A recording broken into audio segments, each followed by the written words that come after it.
Hello everybody, this is Mateo. That's kind of loud. We are doing a little bit more of the supplementary stuff, I guess you could call it, involving some Pokemon, including the 5th team member, which is Xatu. We caught him at the very end of the last part. He has some weird eye-looking things. Yes, whatever. Here we have a Quillfish, which we can fish up, and yeah, that's about it. He's a strong physical attacker, which works with his poison typing, although poison type isn't really that great of an attacking type in my opinion. But he is also part water type, so for now it's kind of really meh. So yeah, do with that what you will. However, I am using Quillfish in Pokemon Coliseum. I have yet to purify him though, so I really don't know how good he's going to turn out. That was after I tried to use Remoraid, and it was just way too weak and low-leveled compared to everything else, and just kept on dying. Purifying it was becoming a real pain, or even just like getting it to battle even. So yeah, I decided not to use that one, and oh, don't use the Master Ball on a freaking Quillfish of all things, honestly. But yeah, so Quillfish, he's an alright Pokemon. Hopefully this catches, because I only have 2 Ultra Balls left. I'm pretty sure a Quillfish only shows up if you get a call from Fisherman Ralph. It's either that one or it's either this one or Corsola, but I'm pretty sure it's Quillfish. It's one of those 2 Pokemon like Dunsparce that you have to get a call for from. In this case, it's Fisher Ralph, who's on the route south of Violet City. Yeah, I'm pretty sure that's the town. So, you go over here, fish. I'm pretty sure you have to use, well, you have to use the good rod at least. I'm pretty sure an old rod won't catch one up, considering this is level 20. And considering old rod gives nothing but Magikarp, that was lucky. Way to go, Lantern, using that Whirlpool to lower its health down. The one good thing about Whirlpool is that you can use it to really lower down the health of a Pokemon, because it's so weak. Also, this one is the one that requires Fisherman Ralph, so that's yet another phone number that we can delete from our phone list. Here we have Wobbuffet, which looks incredibly derpy.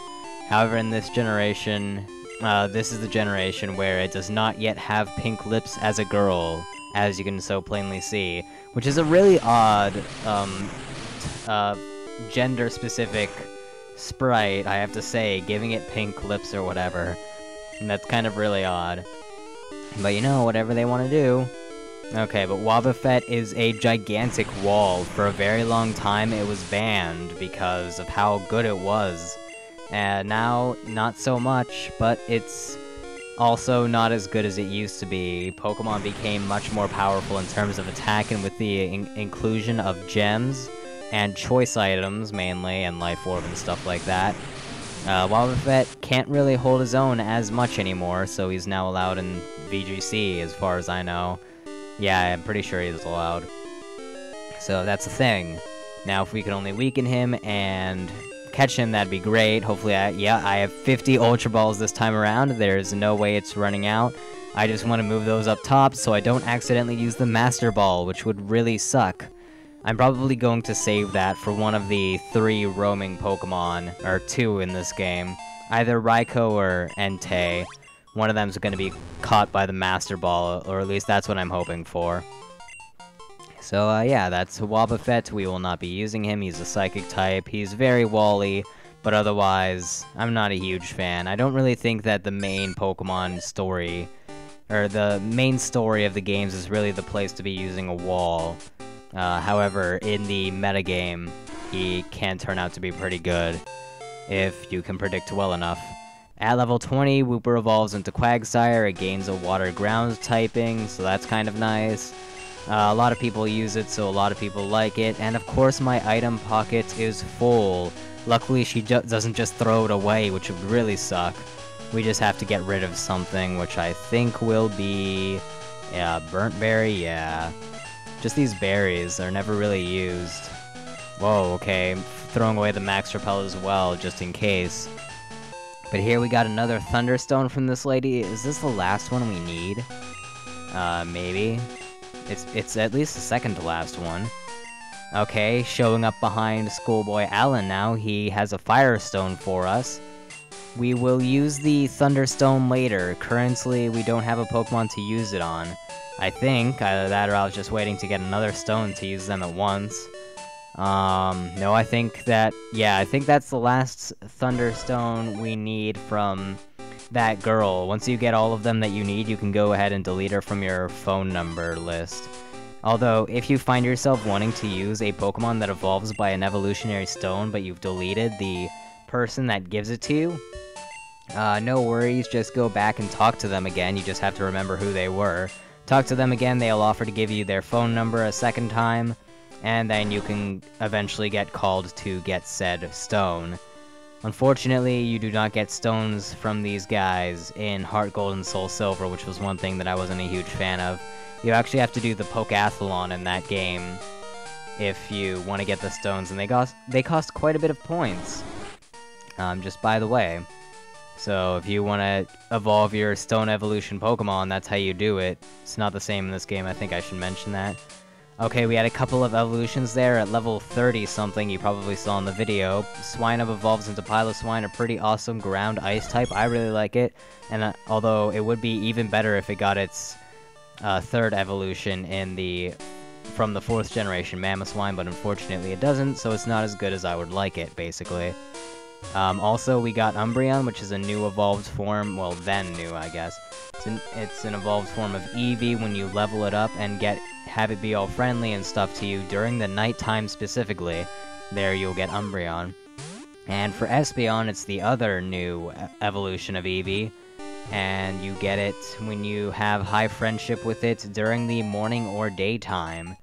Umbreon is pretty wally as well, not as wally as Wobbuffet, that's for sure. It can actually have some attacks and whatnot, although they aren't too great. It's just a thing to note. Espeon, on the other hand, is a very powerful Psychic type. Really high special attack, really high speed, kind of really frail, but it can definitely get some strong hits off before something can touch it, that's for sure.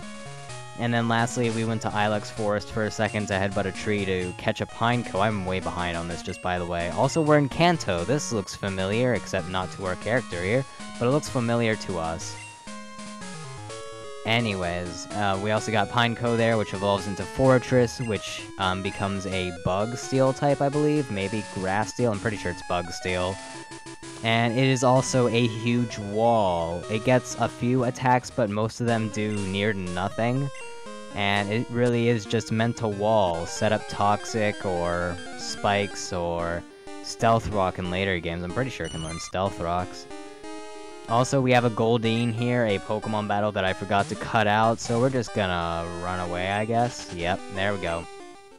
That was really nothing, but here we are in Tojo Falls.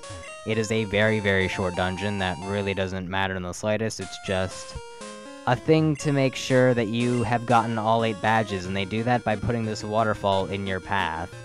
So, yep, you need the 8th gym badge to get up here, and I have not taught waterfall to one of my Pokemon. So instead, I just teleported one square to the right, rather than, you know, teleport up the waterfall or something like that. That would have been a heck of a lot more useful.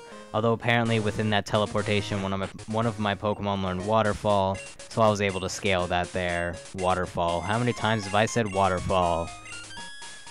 Okay, we get TM37, which I'm pretty sure is Sandstorm. Yep, it is. Okay, thank you for actually telling me, unlike most TMs. Yeah, it's really not that great unless you have a Sandstorm-specific team, which I do not. So, yeah. Also, we have Pineco coming along with us for the ride so that he may evolve and stuff, which would be really awesome. Now, this trainer I remember specifically. She has a Bulbasaur, an Ivysaur, and a Venusaur. Just throwing that out there. Why do I remember? Because she has starter Pokemon. Like, that's really just it, although this could really be a Venusaur by its level, but you know, whatever. Also, this would be a great battle to have Xatu shine.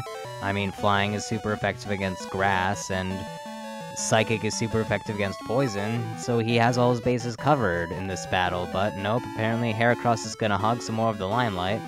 Because don't worry, Xatu will get some screen time soon enough. I think right now he's still like 10 levels lower than the other Pokemon, so I'm kind of waiting to throw him out here. Although he is up to par with the opponent's Pokemon, I just like to have higher levels overall. So yeah, it's gonna be a little bit before Xatu is shown off, but do not worry, he will come into play soon enough.